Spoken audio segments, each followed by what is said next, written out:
150 years ago, there were 127 known intelligent species populating the galaxy. They ranged from the lithe and graceful, to the bulky and slow, to the many-legged and scary. All kinds of beautiful and unique races participated in galactic society, granting their own unique cultures and voices to the universe. Now, there are only 56 at above endangered levels, and of those 56, I want to tell you about the one we all grew to fear above all else. Humans. Humans were the last members to join the galaxy before the calamity occurred, and they hid a lot about themselves and their history. Now, that wasn't uncommon. A lot of species withdrew slightly when confronted with the wider galaxy, often citing their realization of just how small their species really is. We left them be, and didn't try to pry too much into their history. While they were already an impressive stellar empire of their own, having developed in a relatively isolated and empty part of the galaxy, their people left their jobs, homes and families in droves for the stars of other nations. Within less than a decade, it was common to see humans on every planet, their impressive adaptability ensuring they could live alongside almost anyone, and the wider galaxy learned to love these strange bipeds. Whether mining on Celes 4, leading businesses on Prim, or delving into the multicolored caves of Galoria, humans very quickly became a sizable minority throughout the galaxy. Explorers, diplomats and traders by nature, they found fast allies in every sector. Even the militaristic people like the Drum or Lilagar found themselves impressed by the squishy pink creatures' combat abilities, and their governments very quickly got human representatives as they defeated the previous holders in duels. They were everywhere, doing everything, but still kept tight-lipped about the history of their people. They delved eagerly into the histories of others, but rarely spoke of their own. When they did, they'd recite the same words, speaking of the last couple centuries only, talking of the rise of the current human federation, built from a fractious species of dozens of smaller groups. Eventually we all stopped asking. 48 years after their appearance, a threat emerged.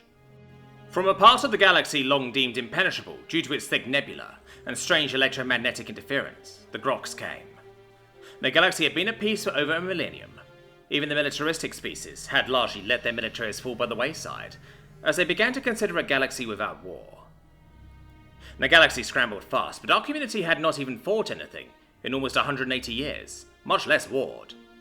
Technology had marched on, and governments had more important things to do than retrofit militaries that were never called on for anything more than the odd pirate gang. We were caught off guard, and by the time we organized a troop blockade, it had been almost 2 years since emergence, and a full 30% of the galactic arm existed within the rapidly expanding Groks Empire. The humans were everywhere, in every role. Combat medics, admirals, ship engineers, you name it, and the humans were there. But as the decades slipped by, the fighting grew worse, and the hardiest economies began to show wear. The various empires struggled to maintain an effective defense. After almost 50 years of fighting, a human diplomat, Charles Matorian, appeared before the Galactic Council, asking that the humans take over direction of the combat. We had lost almost half the galaxy, and millennia-old empires had cracked and fallen to be absorbed by those around them, as they tried to ensure rogue states didn't make the situation worse. It was true there were many humans in the leadership of the war effort, even among the military of non-human empires, but still we protested. The humans had lost almost as many of their species as the rest of the combatants combined. We thought there was no way they could form an effective fighting force. While it was true they were skilled in combat and still had a functioning economy, due to their position being far away from the fighting, they had never fought in a galactic-level war. We argued, back and forth for weeks, though Charlize held firm in her convictions, which she said was backed by the highest forms of authority. Opinions on the council were divided. Some saw nothing but skilled greenhorns taking advantage of a crisis to gain power. Others a peaceful trading group hoping to make a difference. Finally, in a fit of anger, she said she was no longer asking, she was demanding. She demanded the leadership be stripped from the Galactic Council and be transferred to humanity, and the humans in leadership positions backed her. They said that their people knew war well, and they'd follow whatever orders they were given. To use a human idiom, it was the straw that broke the camel's back.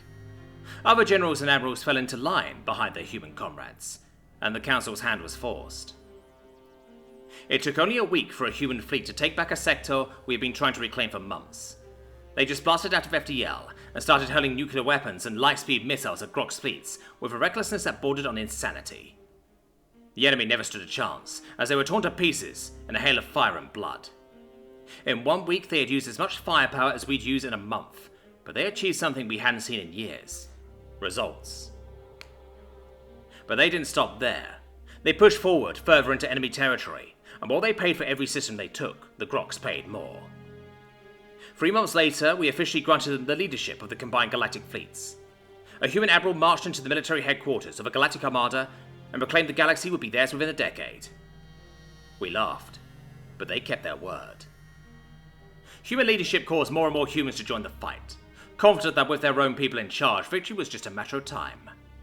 By this time, the Grogs had slaughtered trillions, and each human that signed up for the fight had lost co-workers, friends, family. Even those few who had lost no one simply wanted to help those who had given them so much, or just burn the Grogs in a pyre of nuclear fission. Through the whole of the fighting, humans have been everywhere. Huge medical fleets serviced soldiers wounded in ground fighting. Armadas of human ships tore through space after the enemy with impunity. We had seen every facet and praiseworthy deed the humans had ever done.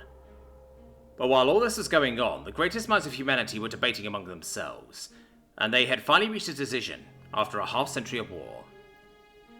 It took them a month to retake sectors long held by the Grogs, a year to turn the tide, and by fall we had the Grogs fleeing. But how they did it turned our blood to ice. Biological horrors, the result of twisted experiments by insane scientists, dropped onto worlds to ravage military bases. Where horrors failed, entire colonies were emptied of violent prisoners to drop instead, utilizing the chaos they created to tear the Grogs' forces apart. Viral bombardment of horrific plagues left entire worlds screaming in agony as their bodies were torn apart from the inside, turning them to slushy piles of undulating flesh or just ripping their organs apart one by one. Nanite swarms stripped enemy fleets of their hulls. These swarms purposely spacing the occupants as they repurposed all that delicious metal into more of themselves, eventually growing into planet-sized monstrosities that could consume entire systems in a matter of weeks. And when nanites, viral bombardment or mutated horrors wouldn't work, the humans simply burned whole worlds in nuclear fire, glassing manufacturers and economic centers. They turned the shimmering jewels of the Etani and Bioma empires into eternally burning monuments of fire to ensure the Grogs no longer had a hold on these regions. When the inevitable outcry reared its head, the Admiral, Jonas GrundstrÄ, went on Galactic News and simply said, "Do you want the Grogs defeated, or do you want to die to their guns?" By the 6th year, the galaxy has seen our fill of atrocities and turned back. Trying to repair our broken and fractured nations would take centuries, and our economies having stretched to breaking point. With the Grogs' defeat assured, we beat our own swords to plowshares and offered up prayers to our human saviors. But every day that went past, the humans found new and inventive ways of horrifying the universe with their monstrous ideas. Accelerating particles to light speed and slamming them into planets to break them in seconds became a common tactic. Fleets of drone swarms acting like locusts tore apart ships attempting to flee the atmospheres of broken worlds. Worlds that relied on regular food shipments were simply encased in a shield and left alone as the war fleets moved ever onwards. Their inhabitants were left to starve, devolve, or simply tear each other apart as cannibalism became the new norm. But the worst was in the 7th year. Nanite swarms had grown to encompass stars. All the various viruses the humans had were long since retooled for maximum effectiveness. But the humans had learned new ways of war from the other empires and even from the Grogs themselves, and they deployed them eagerly. Relfox stood as the shining beacon of the Ladanian Church. It had been taken in the first decade of fighting and been a major victory for the Grogs. An entire system of 20 planets, all perfectly terraformed into the most beautiful garden worlds in the galaxy. A masterpiece of terrestrial engineering and artistic design, its loss had been devastating to the Church's adherents. The humans accelerated a payload into Red Fox's sun. In a matter of hours it went supernova before collapsing into itself to create a black hole.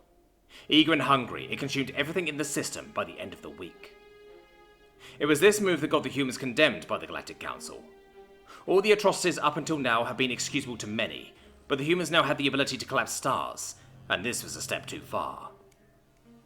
Their condemnation brought outrage across the worlds. People called for them to be removed from the War Council, but the human leadership sent but one message in return. This is war.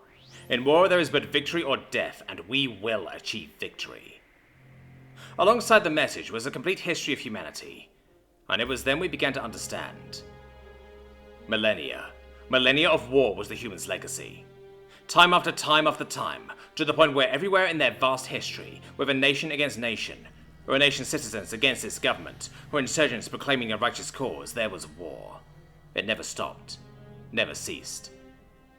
Even before they left that blue jewel of theirs, they had almost annihilated it on 5 separate occasions in their pursuit of war with each other. By the goddess. Even when they had left it, there was war spanning decades. Earth versus Mars, Inner Systems versus Frontier Worlds, Sol versus Alpha Centauri. It never ended. In the 800 years it took from the point they first colonized another stellar body to the discovery of the galactic community, there were no fewer than 963 wars between one or more human combatants. Some wars were fought while other wars were going on. Civil war against the government occurred while that government was actively fighting off an invasion. They just can't help themselves. And we unleashed that on the galaxy. We unleashed a genocidal race to combat another genocidal race. The humans kept their promise. The Grogs were beat back to their little corner of the galaxy. Then their systems were torn asunder in one of the worst genocides the galaxy has ever or will ever see. And we said nothing. What could we say? When the humans make war, it's all or nothing. They stepped up to ensure their commerce kept the galaxy they called home, and in doing so tore it apart. And then they just went back to their old ways. Their horrors corralled into vaults and sealed, or just deactivated and tossed into suns or black holes. Their military largely disbanded its wartime regiments, and those who signed up got healthy pensions and either retired or went back to their old jobs. But the galaxy would never forget the horrors that humanity could unleash should it be provoked, and while they never threatened anyone with them, they never had to. For all the horrors we had witnessed, one stood out above all. The humans' capacity for war, and what we'd face if ever we turned our weapons against them.